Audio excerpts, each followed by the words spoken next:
This is Ben. And this is Bernie.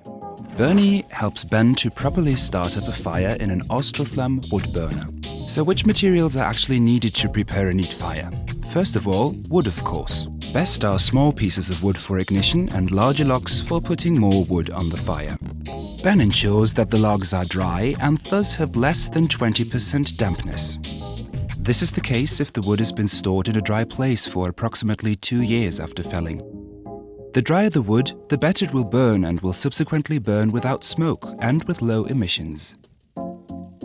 Moreover, a fire also needs enough oxygen. That's why Ben turns and pushes the air knob to the maximum position before igniting the fire.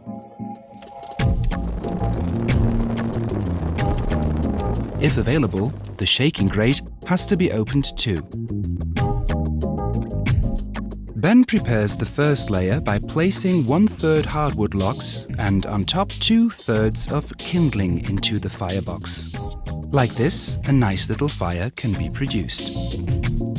He then lights the wood by means of a lighting aid, like for example waxed wood shavings. Paper is not suitable because of its coatings and printing ink and would only cause harmful fumes.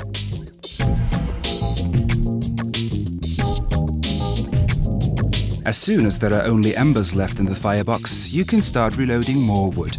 Ben makes sure that the air knob is on the maximum position again before he carefully opens the stove door. He then places some more hardwood logs on the embers and closes the door again.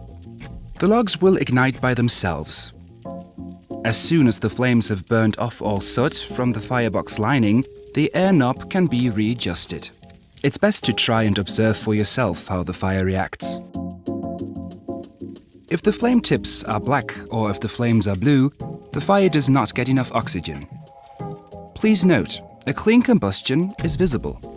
It shows by a clean glass, a white firebox lining, and the color of the flames.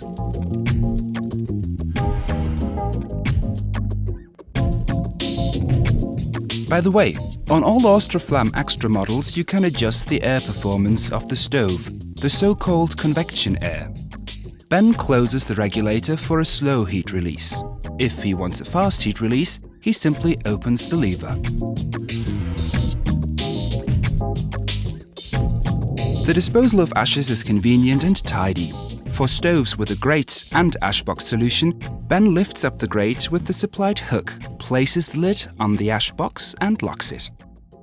When reinserting the box, Ben takes care to place the cutout towards the air flap.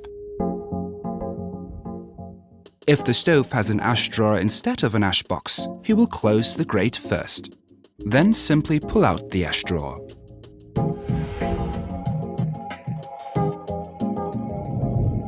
If heating is being made correctly, the glass usually remains clean. Any soot-like mist on the glass can be cleaned with a special cleansing agent and a paper towel. Not to forget, Ben and Bernie, of course, also read the user's instructions.